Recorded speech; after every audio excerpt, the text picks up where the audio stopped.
Think the sea is far away? Think again. From the bustling markets of Lagos to the rich waters of Cross River, the sea impacts every single one of us. Brought to you by the Blue Economy Academy. This is Nigeria's essential monthly ocean intelligence brief. Whether you're in Badagry, Bakassi, or anywhere in between, we are all stakeholders of the seas. Join the conversation with founder Yubong Essien, CSB, and our team of limited spaces are available. Scan the QR code now and join the Code Blue movement. Let's build a Nigeria that prospers by water. Powered by the Blue Economy Academy. Blue Economy Academy. Prosper by water. As you know, today's event is about exploring the revolution of the blue economy. It's no longer giving us so much. That's why the oil and gas is actually what is called an enclave sector. You can invest 12 billion into the oil and gas sector and you'll be lucky to get employment of about 10,000 people. But invest 1 billion into any of the 10 buckets of the blue economy, because there are about 10 buckets of the blue economy. Those buckets, you have what we call blue commodities, for instance. You're talking about aquaculture, your fishes, your shrimps, all of those living organisms in the waters that can provide food, as long as they are harvested with sustainability in mind. You also have what we call blue cities, which is where you have real estate coming into the fore. So you're talking about development across the water lines, across the coast, waterfront development, luxury development as well, the entire gamut of it. So these two buckets alone, imagine the attention that we could pay to these two buckets and what we expect to generate.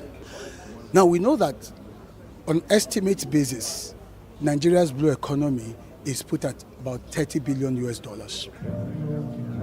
That much we know. Globally, it's about $1.5 trillion US. That is very expansive without having to do so much, because it's a sector that is a lot more inclusive. If I were to ask you, how many people do you know in oil and gas? You would have to scratch your head. It's practically an exclusive industry.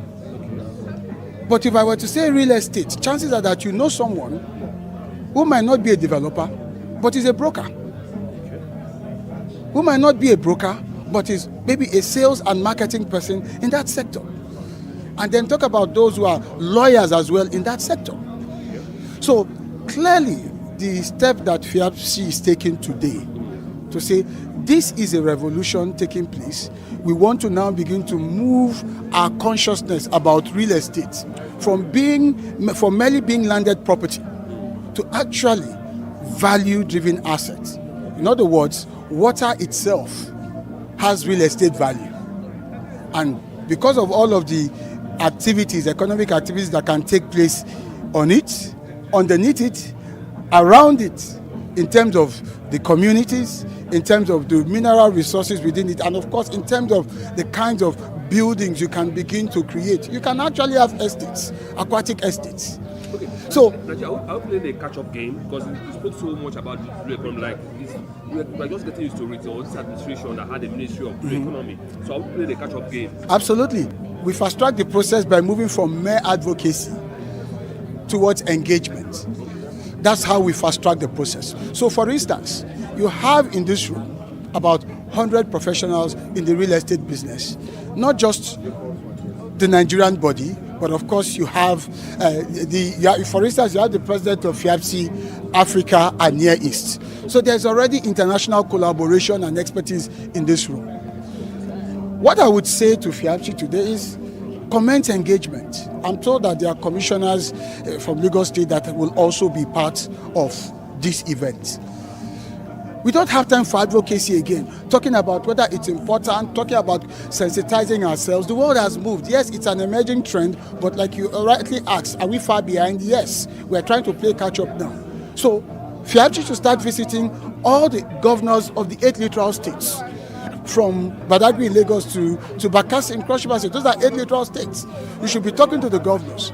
Governors, can you help us? Can you provide us enablement along the coast? Can you open up those frontiers, because the 8 littoral states are the first frontiers as far as the blue economy is concerned. Then you have 20 other states inland, but they are connected by water transportation in one way or the other. Those are like the what you call the blue corridor states. So can FIABCHI reach out to the governors, engage with them, and then create what we now know today as PPPs? All right, state governors, if you can open up the space for us.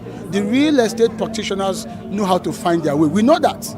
We see estates all over the place. Many Nigerians have been buying into them, and so they've taken the lead without waiting for government.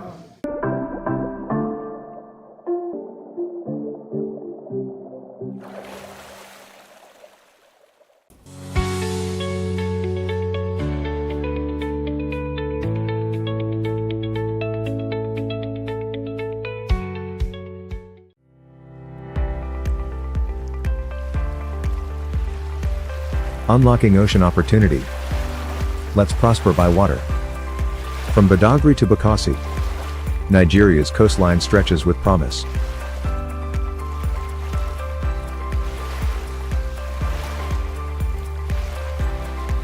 Rich waters, endless resources, unseen opportunities.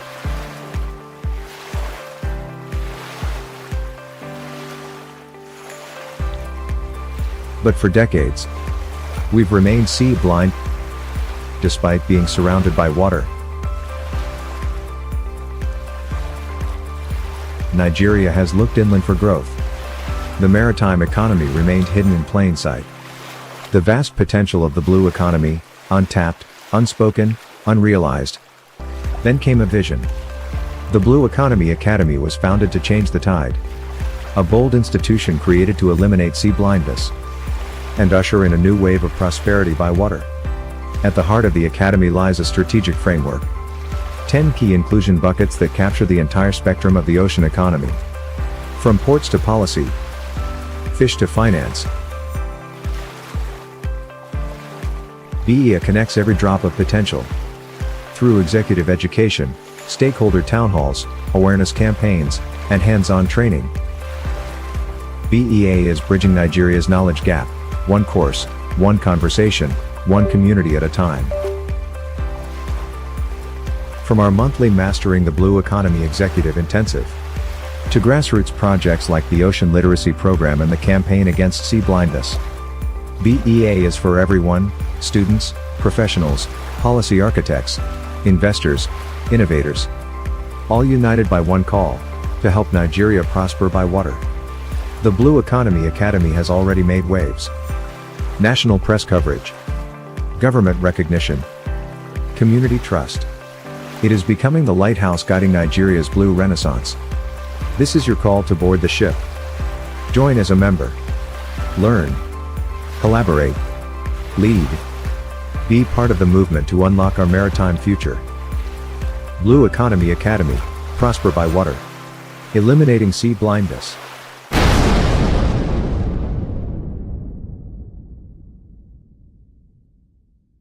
Hello, my name is Ubong Isien, West Africa's only certified speaking professional and Dean School of Eloquence. According to the Eloquence Institute, over 70% of notable people, public officials and leaders find it very difficult to speak in public.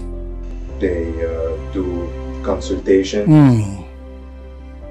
This is how reputations are wrecked, one dull speech at a time. So, if you are serious about not being then join me at the School of Eloquence, the home of public speaking. My name is Adeze Nwogo, and the experience here at School of Eloquence has been amazing. School of Eloquence, teaching the world to speak. Are you tired of hearing about Nigeria's potential, only to wonder, what about my potential? Imagine a world where our rivers and oceans aren't just scenery, but pathways to prosperity, where our coastlines unlock new futures for every Nigerian. For too long, we've suffered from sea blindness. But it's time to open our eyes. Introducing Blue for You, a national movement connecting you to Nigeria's incredible blue economy. This isn't just for experts. It's for students, traders, innovators, and families. It's for everyone. Join our Blue Congregation. Connect with passionate Nigerians. Share ideas and discover how to dive into a beautiful world of opportunity. Ready to find your blue? To see the scene not just as water, but as your future? Join our next monthly Blue for You forum via Zoom.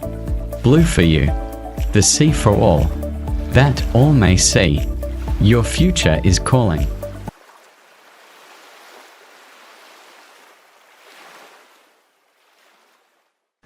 Life at sea is difficult enough. Let's not make it harder. I'm Ubong Isien, certified speaking professional and founder of the Blue Economy Academy.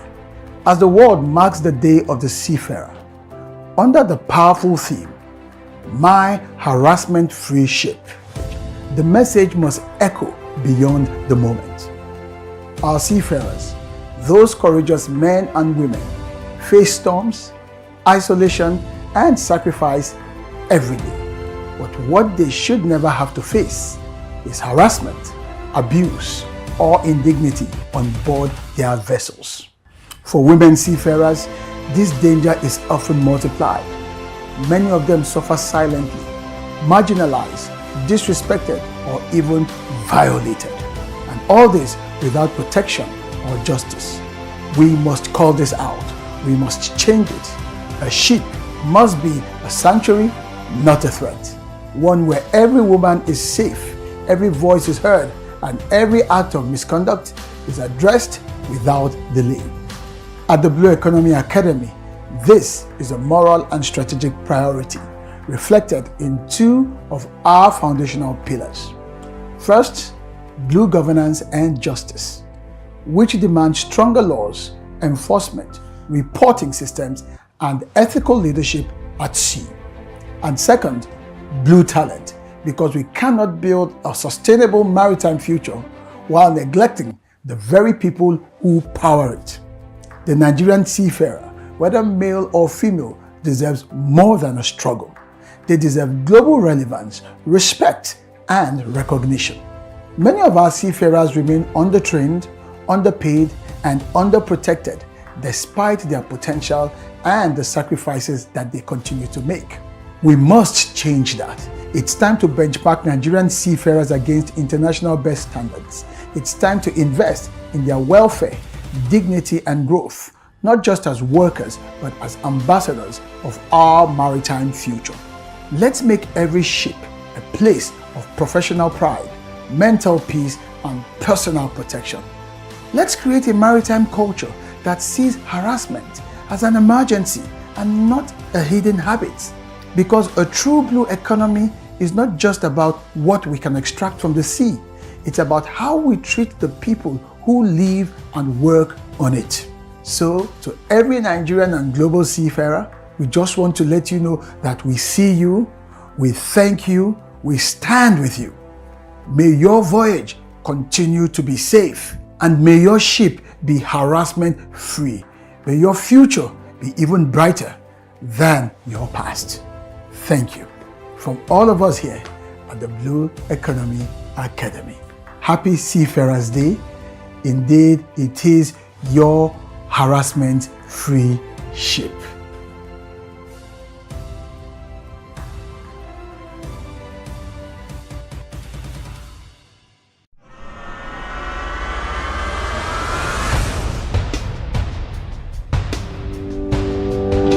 Once, these waters were the world's most feared. Piracy, theft, fear at sea. But the Nigerian Navy fought back and won.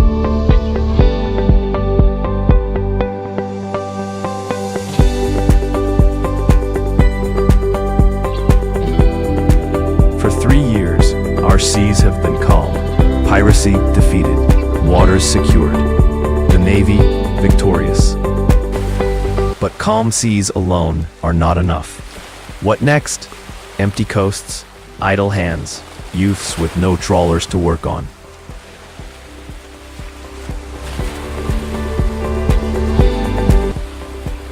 Security without prosperity is only half a victory.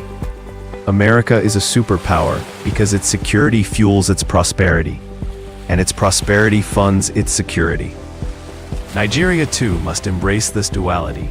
No arm of our military holds the key more than the Navy. The old battle was pirates, oil thieves, and poachers. The Navy won it. The new battle is poverty on our coasts, wasted blue wealth, stolen futures. This is the blue battle, the battle for prosperity, for jobs, for abundance. Admiral, history will remember not only the battles you won at sea, but the prosperity you unleashed from it.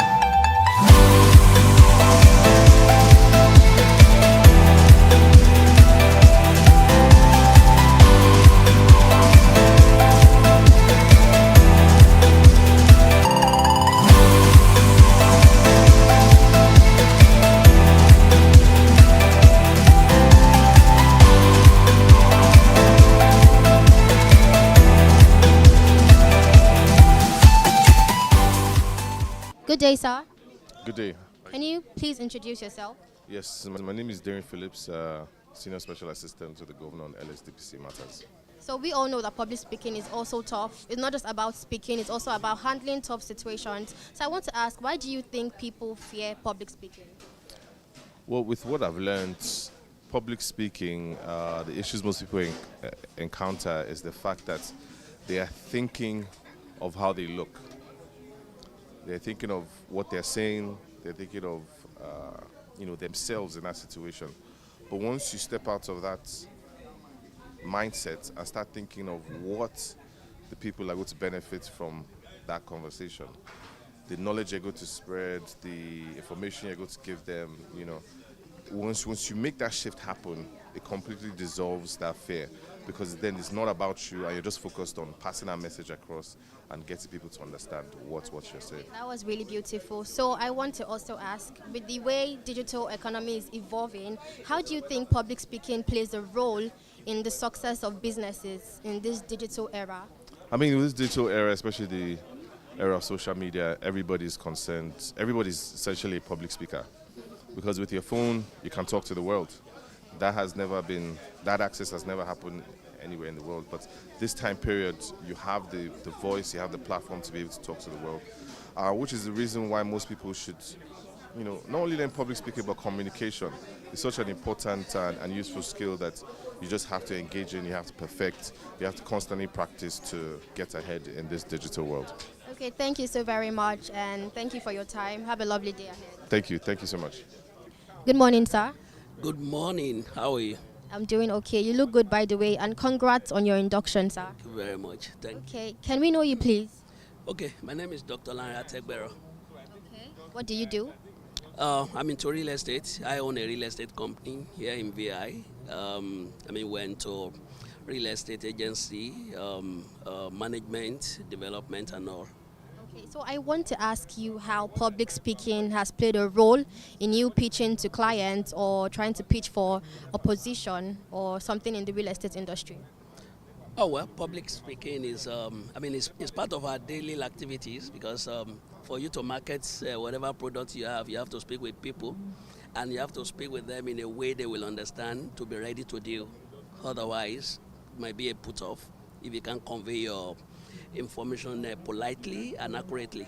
So public speaking is part of our business. Okay, so do you have any special skill that you use to grasp the attention of audience or clients? Talk of that, well, that would be about the way I manage my clients in terms of the disposition. You give them this aura that will make them welcome to you, and they will be ready to do business with you, which is what I think I have. Thank you very much. Endeared my clients to me. I see that already. Thank you very much. Thank you for your time, sir. Have a lovely day. You're welcome. Thanks. You too. Bye. Good day, sir. Good day. Nice to meet you. Hey, my name is Comfort. My name is Kenny Wankwa. I'm a real estate agent, broker, and I'm also the Young Professionals Council president of FIAPSHI. That's really nice. So I want to ask how public speaking plays a role in building trust and credibility in the real estate industry, as you have to market land, apartments, and properties. How do you build trust and credibility with public speaking? Okay, I would say that public speaking is, I think, one of the best skills you can have. You can be underqualified, and if you speak well, people will in their mind, they'll qualify you higher. So I think it plays a role from the standpoint of communicating accurately, clearly, succinctly, makes people trust you more. It makes you sound more like you know what you're talking about. And people prefer to deal with people especially in this environment where there's like a huge trust deficit, especially in this country.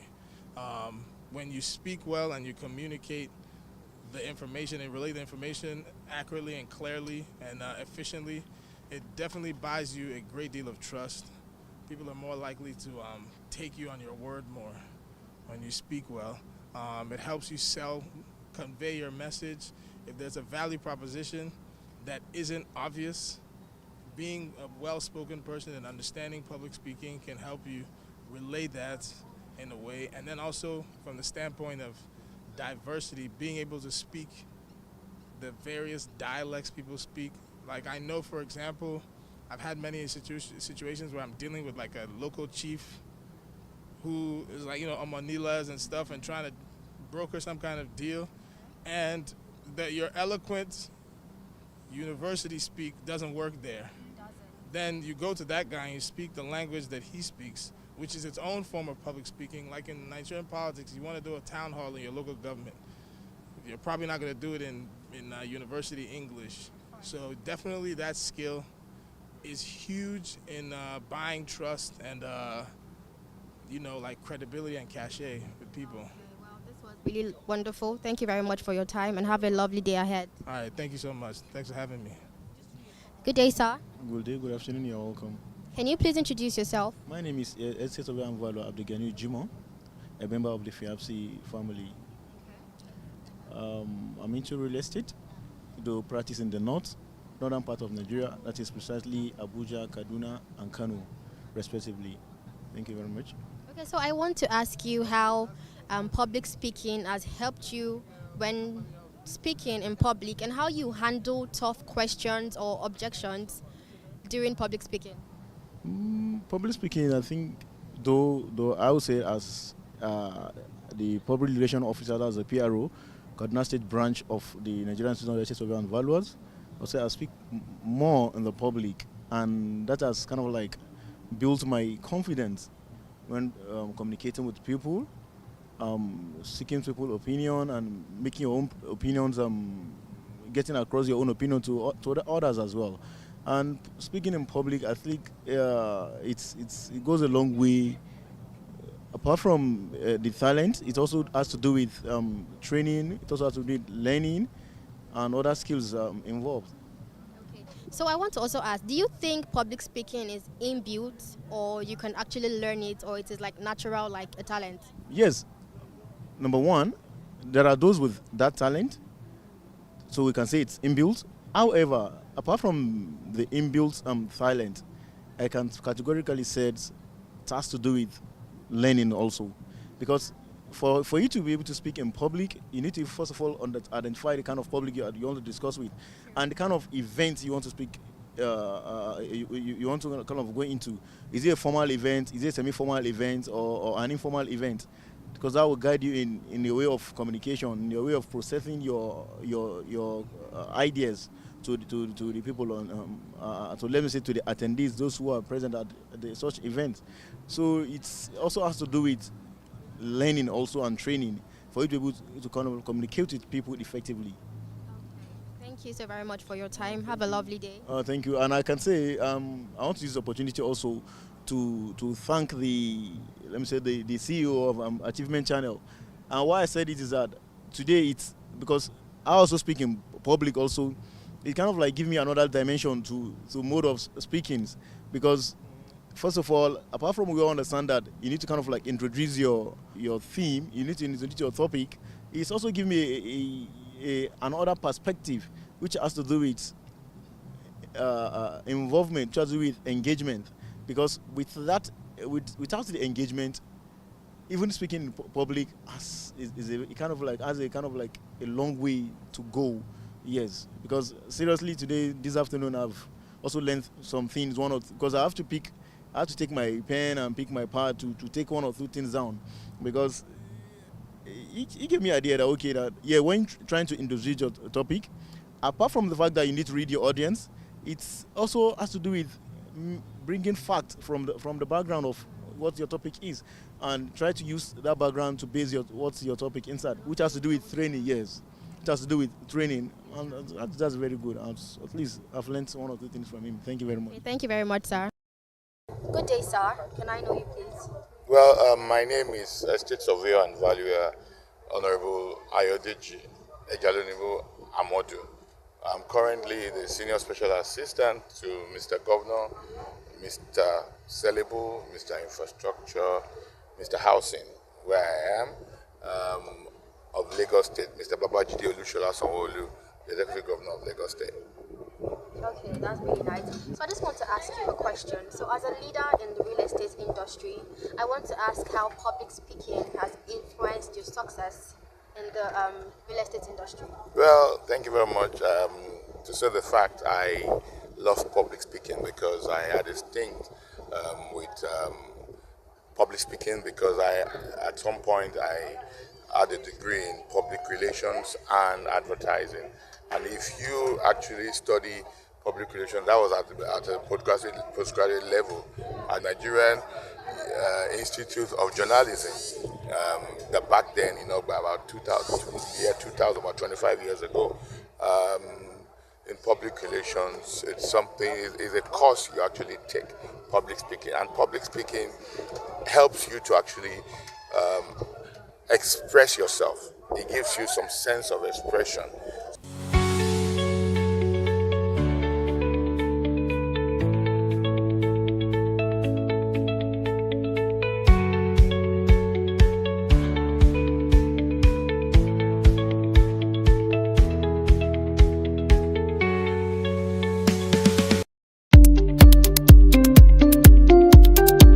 The sea is more than just water.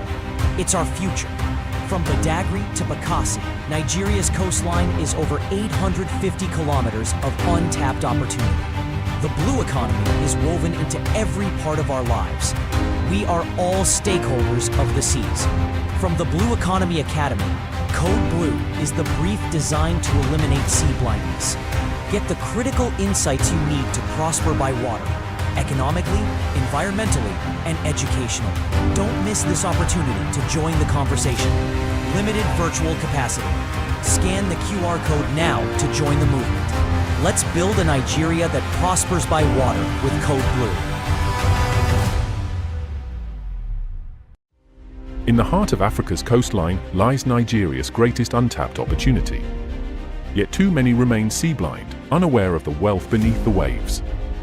The Blue Economy Academy was created to eliminate sea blindness and unlock prosperity by water. With 10 dynamic sectors, from blue commerce to blue ventures, we offer a clear, practical framework. Join as a student, professional, executive, or a titan of the ocean economy. Gain access to premium courses, join national working groups, and connect with a growing community. Let's make the blue economy work for Nigeria. Join the tide of change. Become a member of the Blue Economy Academy and help Nigeria prosper by water.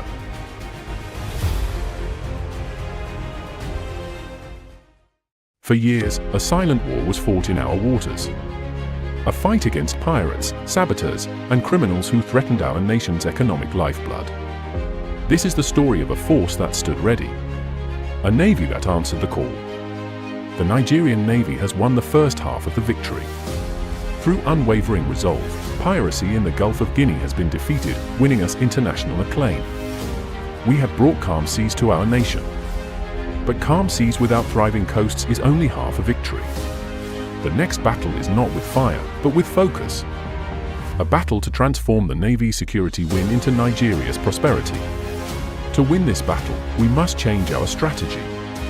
From security as a cost to security as a product. This is the purpose of NIPOL, Nigeria's first national prosperity coalition. It is a Navy-led doctrine, an architecture for immediate action where security becomes the bedrock of investment confidence. NIPOL is a strategic handshake between the war room and the boardroom. It moves beyond the silos of marine and shipping to bring in every sector that touches our seas. Consider our vision for blue cities. Nigeria has 853 kilometers of coastline and 8 littoral states brimming with untapped potential. The private sector is ready to invest billions in coastal resorts and infrastructure, but they need an assurance no other institution can provide. NIPOL is that assurance. It is the platform where the Navy provides the security and state governors provide the access, allowing the private sector to deliver the prosperity. This is how the Navy gets a seat at the table from the very beginning, ensuring seamless security planning while simultaneously generating revenue, creating millions of jobs, and revitalizing our coastal communities. Admiral, the tides of our national destiny are changing. For the first time, a dedicated ministry and a national policy have given us the mandate to act. The space is open. This is the moment to pivot the Navy from a guardian of our waters to the guarantor of our prosperity. This is the legacy that awaits your leadership.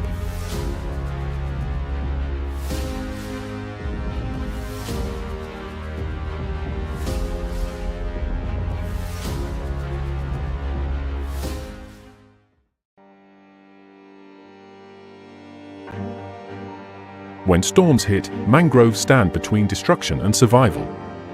These blue forests are our first and often last line of defense. Mangroves store up to 5x more carbon than rainforests. Seagrasses purify water. Salt marshes prevent floods. Together, they form a climate shield. In Nigeria, over 1/3 of mangroves have vanished, leaving coasts exposed and communities unprotected.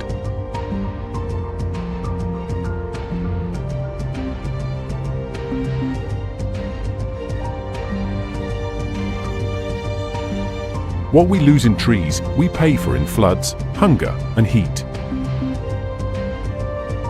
But hope grows literally. Across Bayelsa, Cross River, and Lagos, communities are replanting, protecting, and profiting from carbon-rich ecosystems. Our coasts don't need concrete, they need roots. Let's rebuild what protects us all.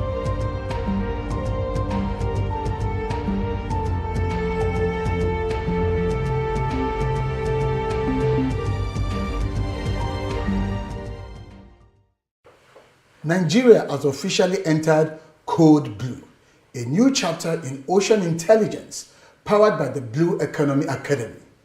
Code Blue is our monthly national briefing series that brings together policy minds, industry leaders, and civic stakeholders to make sense of the opportunities that lie offshore, underwater, and on our coast. This is where we turn maritime insight into national strategy. Our maiden edition on July 29, 2025 sets sail with a landmark focus, Blueprint to Reality, mainstreaming Nigeria's 10-year marine and blue economy policy. We will unpack what the policy means beyond the paper and spotlight what government, industry, and of course citizens must do to implement it. With reflections from key public and private players, Code Blue aims to move Nigeria's blue economy from vision to value. Join us for this inaugural virtual voyage. Let's deepen the maritime awareness, shape national direction, and anchor new conversations that make Nigeria prosper by water. Welcome on board. Nigeria has officially entered Code Blue, a new chapter in ocean intelligence powered by the Blue Economy Academy. Code Blue is our monthly national briefing series that brings together policy minds, industry leaders, and civic stakeholders to make sense of the opportunities that lie offshore, underwater, and on our coast. This is where we turn maritime insight into national strategy. Our maiden edition on July 29, 2025 sets sail with a landmark focus, Blueprint to Reality, mainstreaming Nigeria's 10-year marine and blue economy policy. We will unpack what the policy means beyond the paper and spotlight what government, industry, and of course citizens must do to implement it. With reflections from key public and private players, Code Blue aims to move Nigeria's blue economy from vision to value. Join us for this inaugural virtual voyage. Let's deepen the maritime awareness, shape national direction, and anchor new conversations that make Nigeria prosper by water. Welcome on board.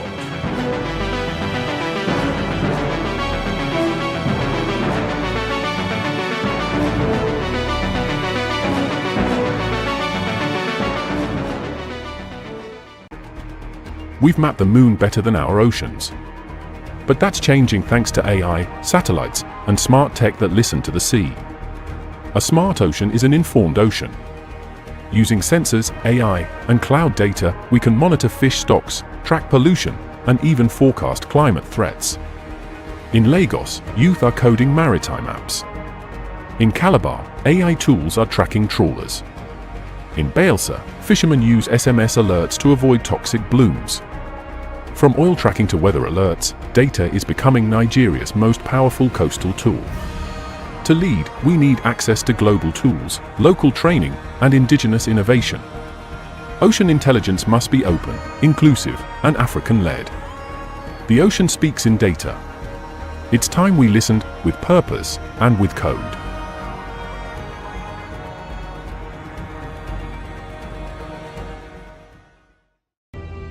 In the heart of Africa, a giant sleeps.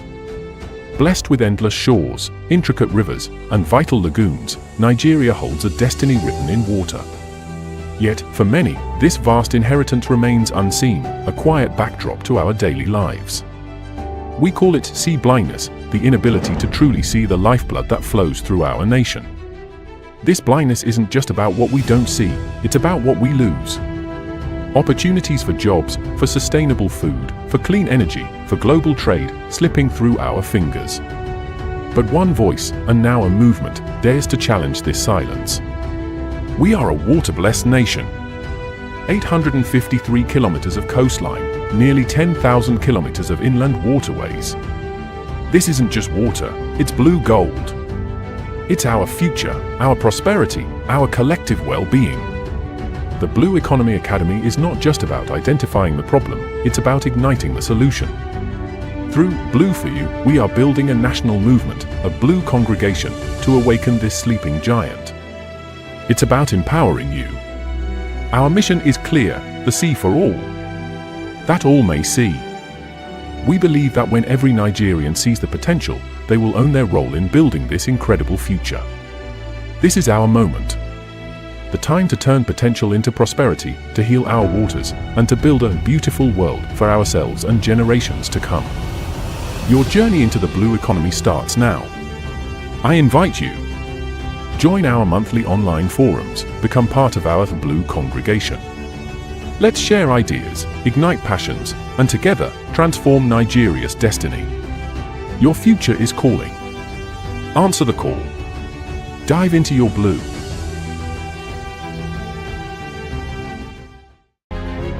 Once, these waters were the world's most feared: piracy, theft, fear at sea. But the Nigerian Navy fought back and won. For 3 years, our seas have been calm. Piracy defeated. Waters secured. The Navy victorious. But calm seas alone are not enough. What next? Empty coasts. Idle hands. Youths with no trawlers to work on. Security without prosperity is only half a victory. America is a superpower because its security fuels its prosperity, and its prosperity funds its security. Nigeria too must embrace this duality. No arm of our military holds the key more than the Navy. The old battle was pirates, oil thieves, and poachers. The Navy won it.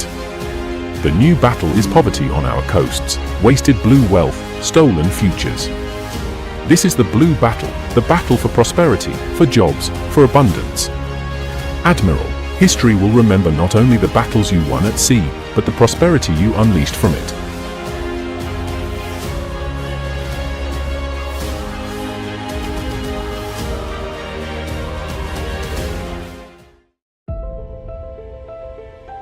The ocean is Nigeria's greatest untapped treasure.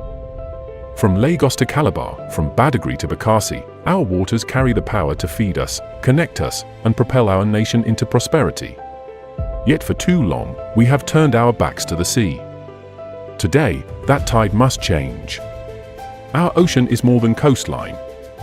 It is 853 kilometers of opportunity, 200 nautical miles of economic promise, and a lifeline for over 200 million Nigerians. 90% of our trade moves by sea. Millions depend on fisheries for their daily bread. And from offshore oil to renewable energy, our waters are the foundation of our survival. But with great wealth comes great responsibility. Our obligation is clear: to protect our waters from pollution, piracy, and neglect, to keep our seafarers safe, to sustain marine life for future generations, to govern our waterways with justice and foresight. If we fail, we risk not only our environment, but our very future as a maritime nation. Yet within every challenge lies opportunity. The blue economy can generate millions of jobs for our youth in shipping, aquaculture, shipbuilding, tourism, and marine technology. With innovation, skills, and vision, Nigeria can rise as Africa's true maritime giant. Our opportunity is not tomorrow. It is here. It is now. This is why the Blue Economy Academy exists, to eliminate sea blindness and ignite a blue awakening in Nigeria. Through knowledge, advocacy, and action, we are sowing the seeds of ocean literacy, so every Nigerian can see the water not as a boundary, but as a bridge to prosperity. All I want to do is to simply lead a blue awakening in Nigeria, to help my country prosper by water. On this World Maritime Day, Nigeria joins the world to say, our ocean. Our obligation. Our opportunity. Together, let us awaken to the power of the blue. Together, let us prosper by water.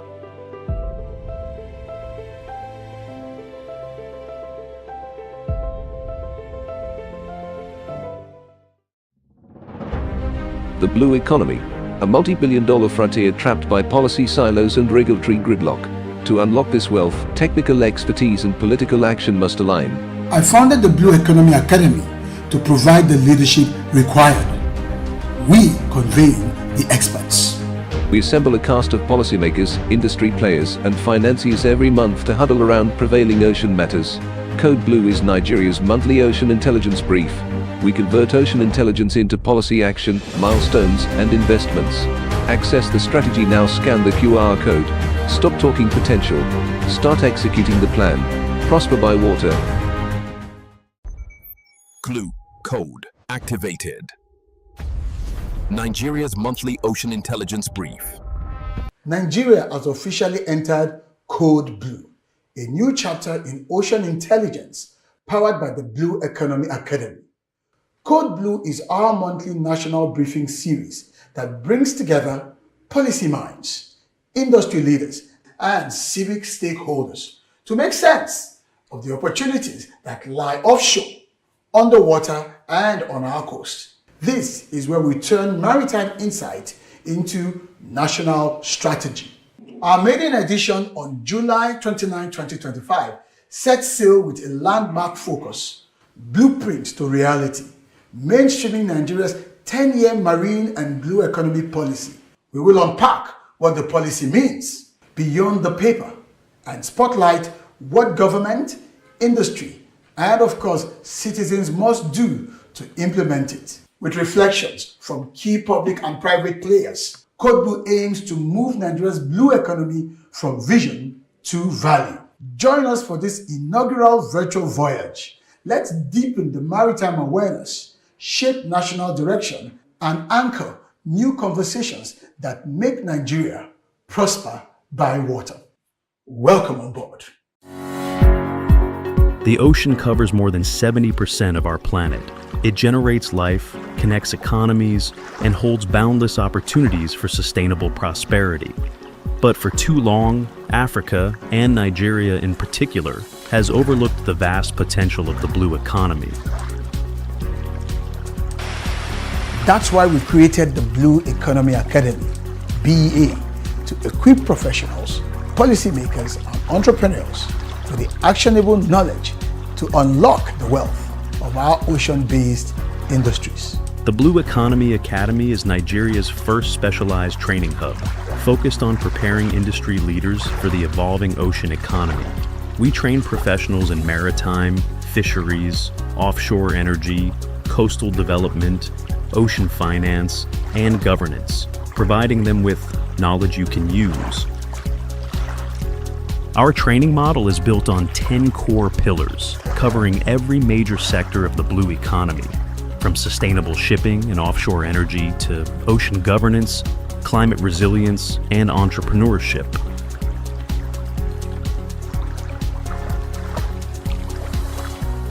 The same way we have succeeded in building estates out of nowhere. There are places that are estates today that 10 years ago you mentioned it, and I still cringe that you mean there's an estate there. Would I love to live in those places? But when you see the drone view of those estates, when you hear people telling you that they live there, it's a miracle what the real estate sector has been able to accomplish. And we now know from the current rebasing of the GDP, the preliminary submission is that real estate has overtaken oil and gas in terms of GDP performance. Whether you're a government official, a business leader, or an aspiring entrepreneur, the time to engage with the blue economy is now. Join us at the Blue Economy Academy and let's shape the future of ocean prosperity together. Nigeria has long been behind the curve in leveraging its ocean assets, but with the right expertise, leadership, and strategic investment, we can become a powerhouse in the global blue economy. At BEA, we do more than teach. We create industry impact by fostering innovation, partnerships, and investment opportunities in ocean-based sectors.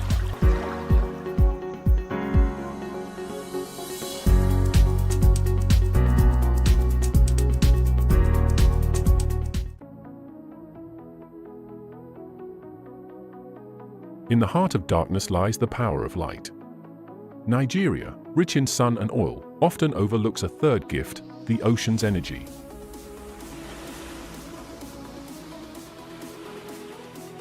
Tides that never sleep, waves that crash with force, winds that sweep the Atlantic.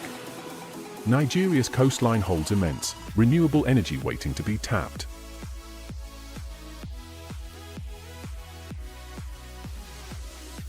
Globally, ocean energy is scaling fast. In West Africa, Nigeria is best placed to lead if it invests. New projects are exploring wave buoys, underwater turbines, and floating solar arrays. Startups in Lagos are working on energy harvesting seawalls and hydrogen extraction from seawater. With the right research, we could power homes, desalinate water, and energize ports, all from our waves. Challenges remain. High startup costs, grid integration, harsh marine conditions. But with public-private partnerships, local manufacturing, and training, we can leapfrog. Imagine rural electrification powered by tide. Imagine powering port operations with waves instead of diesel.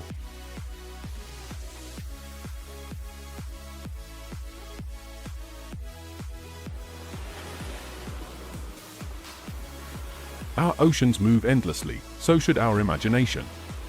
The future of energy isn't just under our feet. It's rolling in, wave by wave.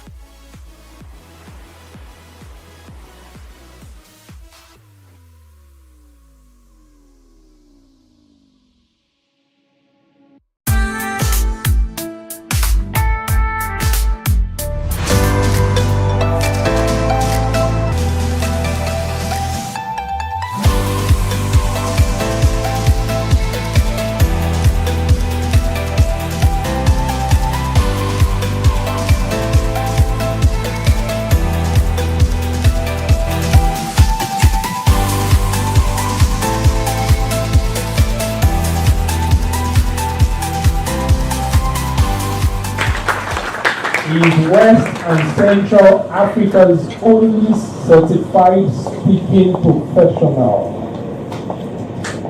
A powerhouse in public speaking, leadership development, and maritime strategy. He blends eloquence with economic foresight, championing Nigeria's transition from oil dependency to sustainable maritime prosperity. Please join me as we welcome the former special advisor to the Director General of NIMASA on Communication and Strategy, who is also the founder of Blue Economy Academy. Please celebrate Mr. Ubon Eslen, PhD.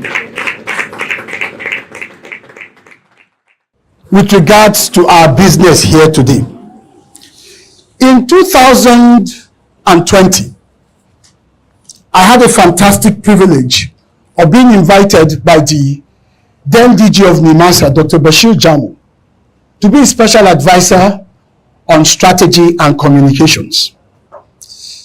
I was minding my business, teaching public speaking and communication skills to very high-profile people. He was one of my students back then, and he felt, you can't be here, you need to come and work in government. And I said to him, hell no. Those are my words to him. Hell no. Leave me alone, let me mind my business. Until my wife intervened and my mentor, a man I respect so much, Professor Patu Tony, a man that I always say taught me a lot of what I know today, got on the phone and said to me, Ubon, what are you waiting for? You need some experience in government. And so I packed my bags and headed into the unknown to start a voyage in maritime. Now I was thrown into that sector without any orientation. I had to work at the highest level with the chief executive day in, day out, and I had to learn very fast. The politics of it, and I'm glad I have an SSA here so he understands what I'm talking about. The politics of it, and of course, the technicalities of maritime. And one of the things I quickly discovered, which is really what is going to buoy what I share with you today, was that the real money is not in how much NIMASA collect or was collecting, or in those contracts. The real money, the real wealth was in the maritime sector itself. The entire ecosystem of what we now know and recognize as the blue economy.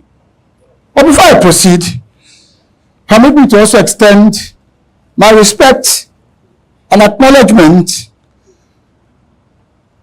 of the presence of the SSA to the Governor on Housing Ministry of Lagos State, Honorable Ayo Amodu. Honorable, my apologies, sorry, this just came to me. So we're in good hands. We have two SSAs here. So I feel a kindred spirit knowing the roles of special advisors to principal officers.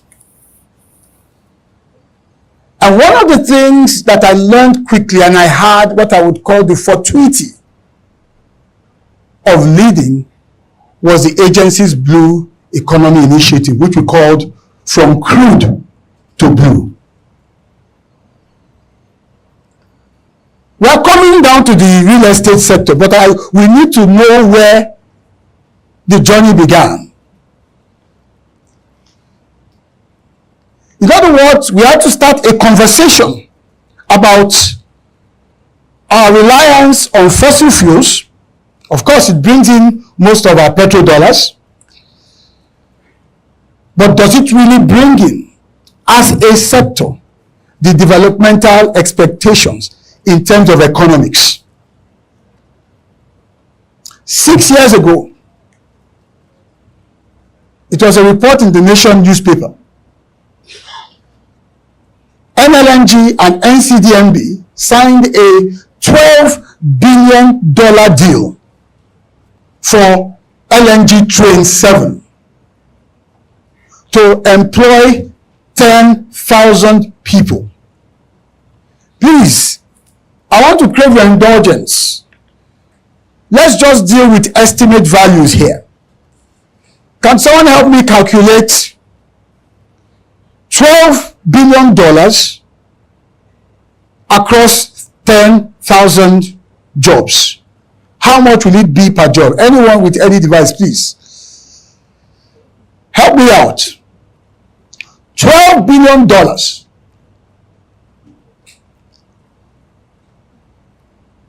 by 10,000 jobs.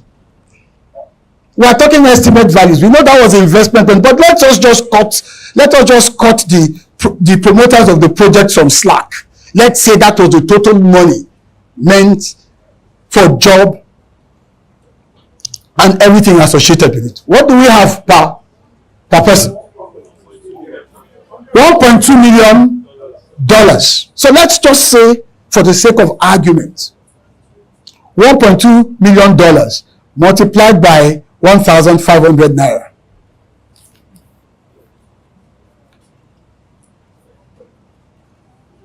How much? 1.8 billion. 1.8 billion per job. This is the point I want to make. The expectation, and this is just very basic and simple economics, the expectation from that calculation alone is that for there to be any benefit, it would have to trickle down persons.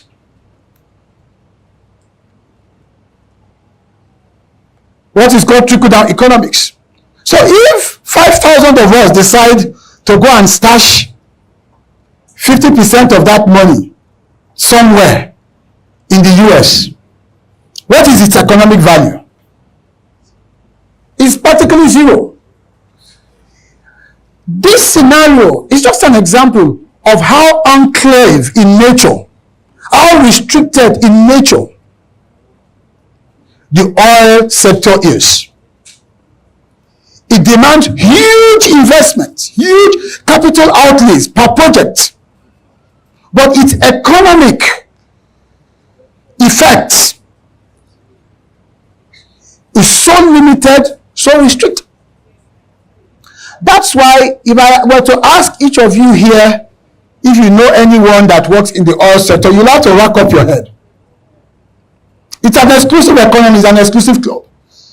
Nigeria cannot grow economically on the strength of an economy that is on the strength of a sector that is exclusive, enclave by nature. We have seen it. And so it makes sense for us to say, out of that 12 billion, estate surveyors and valuers, we're going to invest just 1 billion out of that 12 billion in real estate. What do you think will happen in terms of employment? I'm asking you, anyone? This is an open conversation now. You know your numbers, you know your business. Will it employ just 10,000 people? Estate players in the estate sector, will it employ just 10,000 people? Give me a guess. Give me a guess. $1 billion investment in real estate across, maybe let's say a PPP project. Let's say we're building some smart cities. Let's say we're building some set of estates. Can someone give me a number, please? Pardon? Over 20,000? Any other person? it certainly will be much more than 12 billion to 10,000. So I share this with you to present to you a picture of two cities, a tale of two cities, or a tale of two economies. Oil and gas, which we have relied upon to drive our economy, and then the blue economy, which in itself is an emergent economy, an expand sector. And we're going to see some of the thinking behind it. And if I am able to help everyone in this room, whether you're a policymaker or a practitioner, to shift your thinking, then the possibilities will be endless.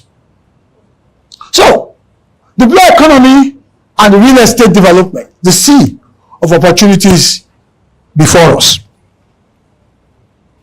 The World Bank tells us that if the ocean were a country, it would be the 7th largest economy in the world. Let's start with that premise. The 7th largest economy in the world. The 6th largest economy is the UK. So after the UK, the ocean economy would be the 2nd largest in the world. For very obvious reasons. 70% of our planet is water. 70%. And the economic sustenance of the planet itself, apart from the biology of it, is water. How? Global trade.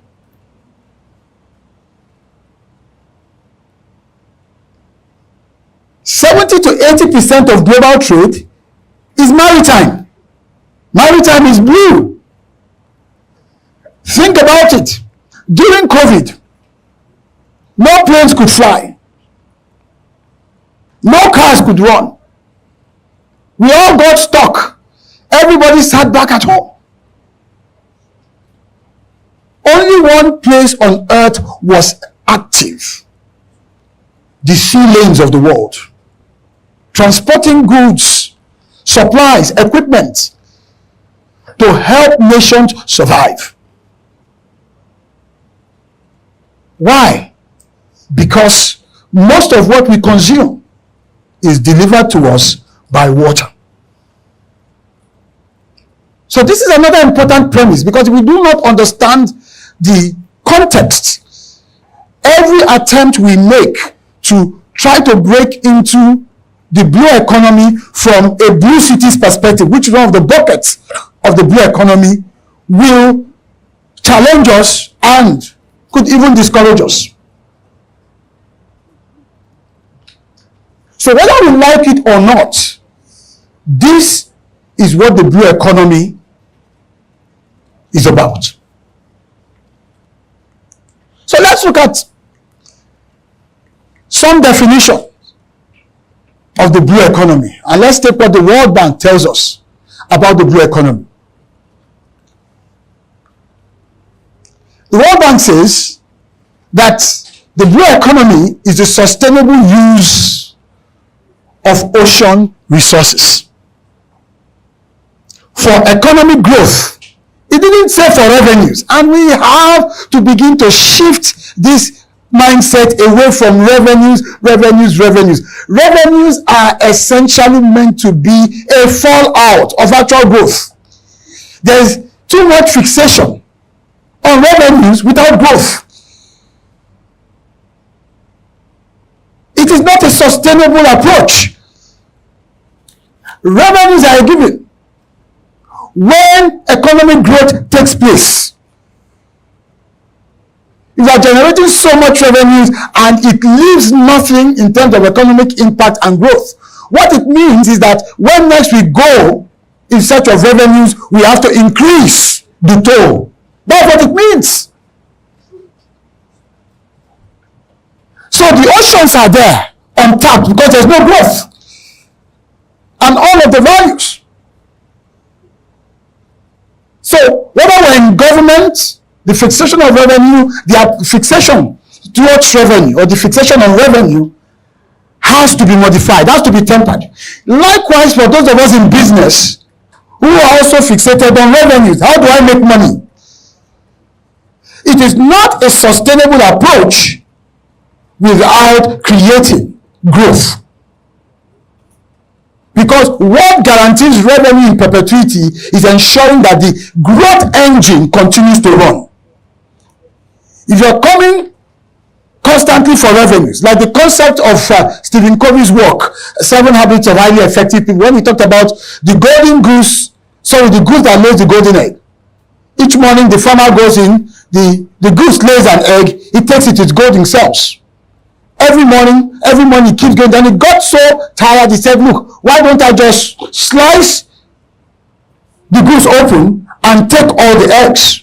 Well, there's a problem with that. In the final analysis, you can take all the eggs, then there's no more goose.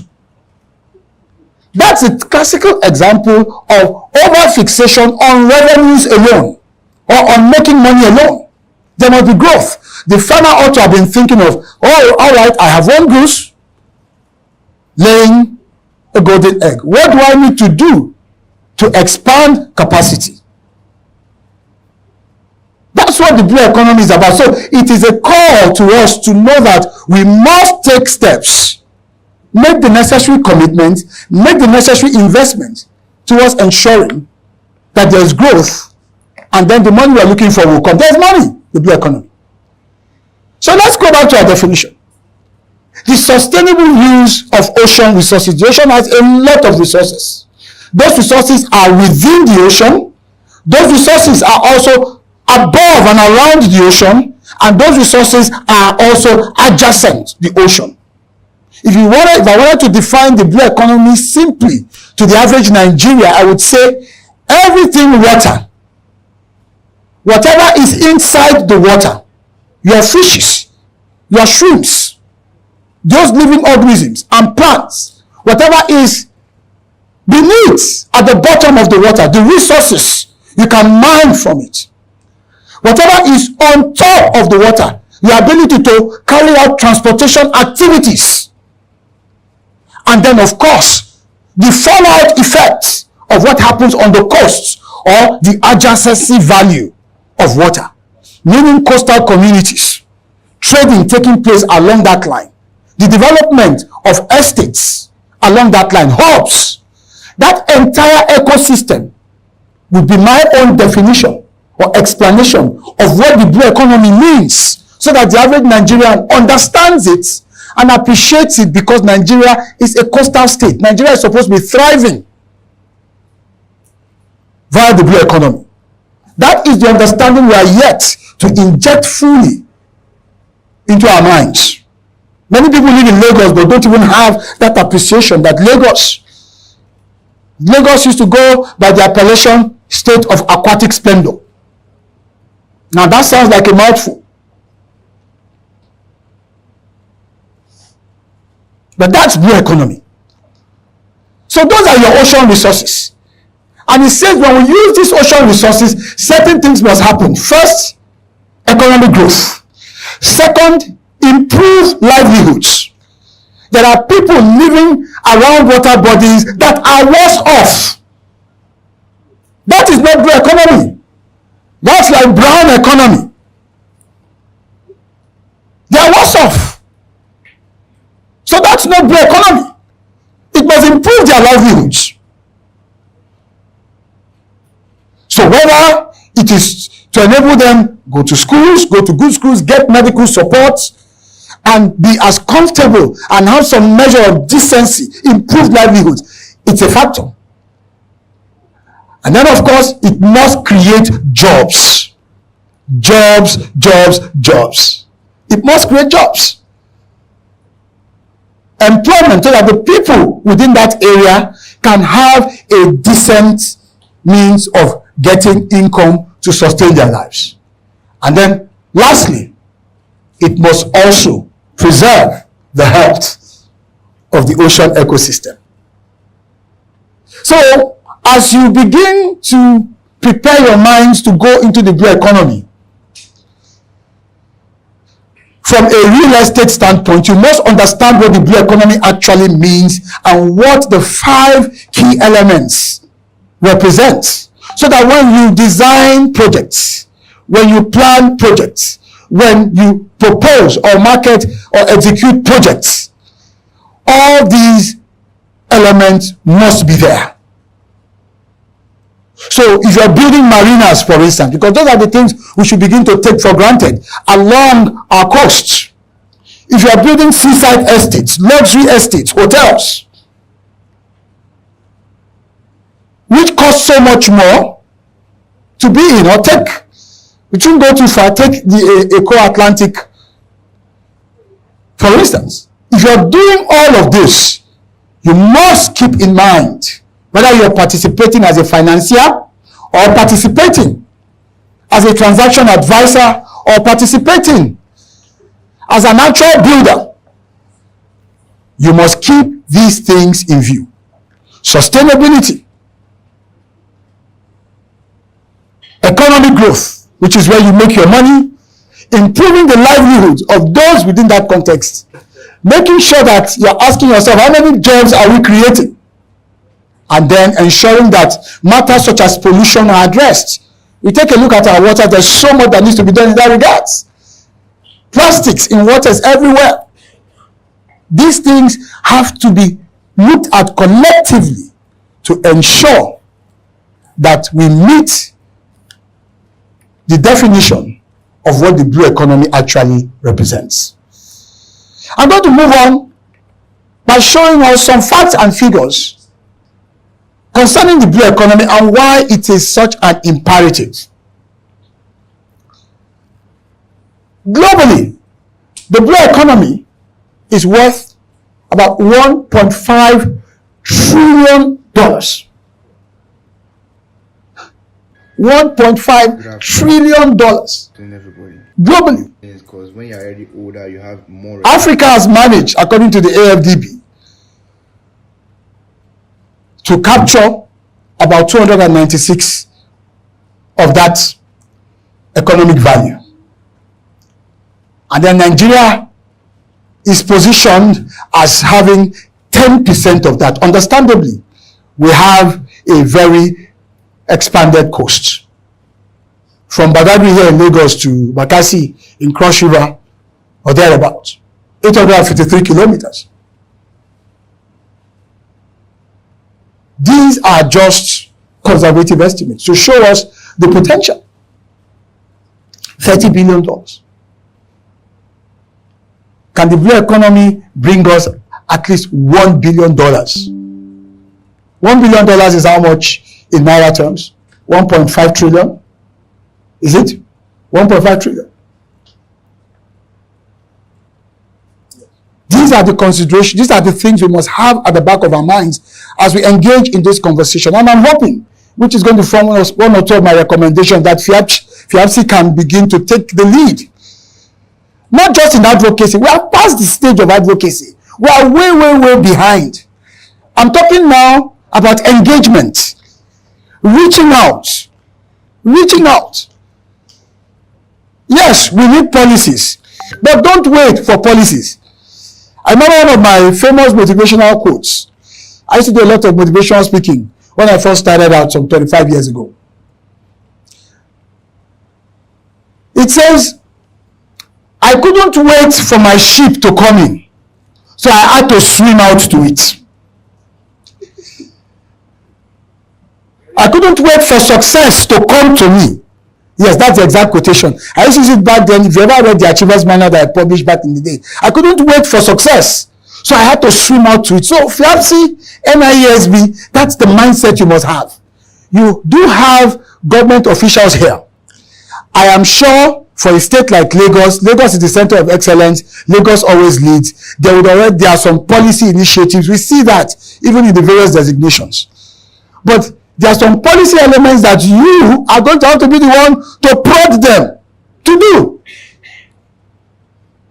That's why it's called private sector-led initiative.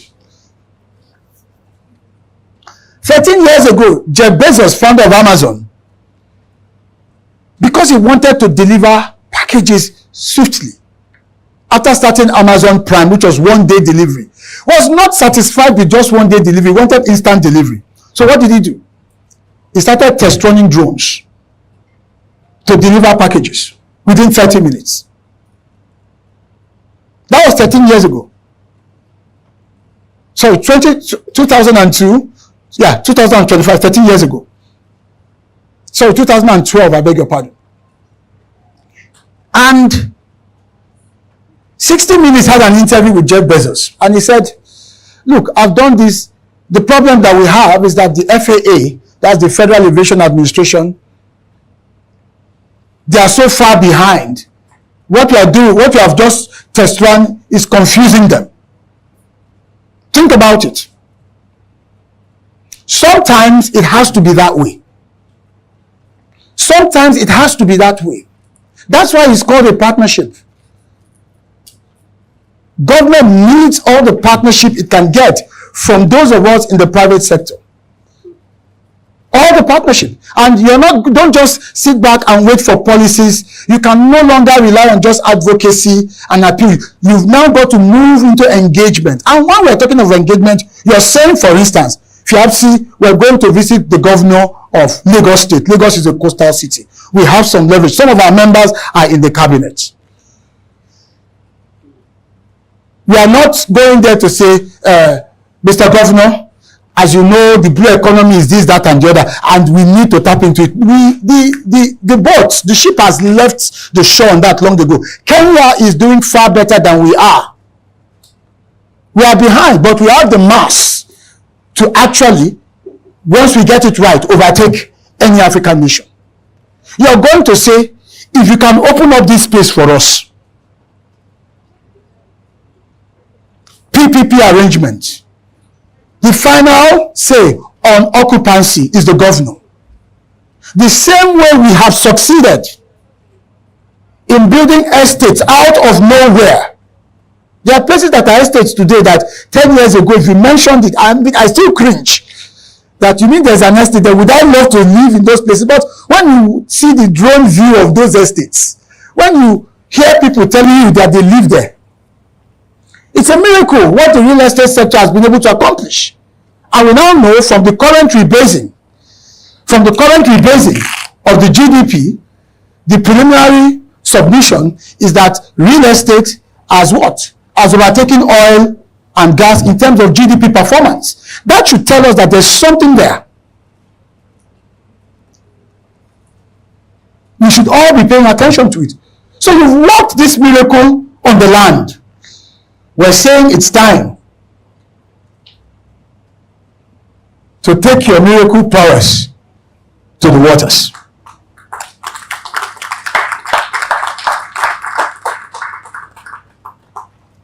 Is it going to be easy? No. If you have to help the public officials with writing the policy, write it.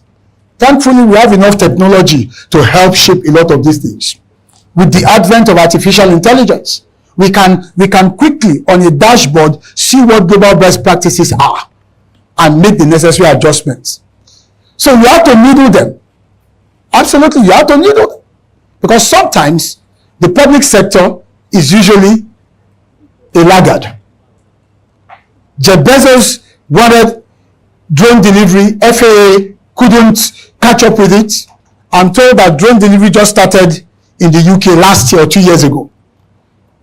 The private sector has to be very aggressive. And that's why I use the term engagement over just advocacy.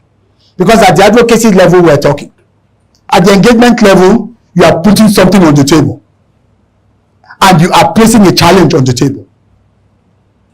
To say, give us this space. Give us this. Clear this space. If all you can do is open it up with the most minimal infrastructure as your own investment in this partnership, do it. And then we can take it off from there. All right, so the next thing I want us to focus on, I want to show us a picture of some of our maritime assets as a nation, to just give us that level of clarity as to what we are sitting on and as to what we actually have in our possession as a nation. So here are some of our maritime assets. 853 kilometers of coastline. We've mentioned that. Those 8 littoral states, Lagos, Ogun State, Ondo State, Delta, Rivers, there is Akwa Ibom, my state. Although I think I'm more of a Lagosian than an Akwa Ibom person because I was born and brought up here, and I'm not sure they've seen me in my state. Over 10 years, 15 years. Even when I worked in Nimasa had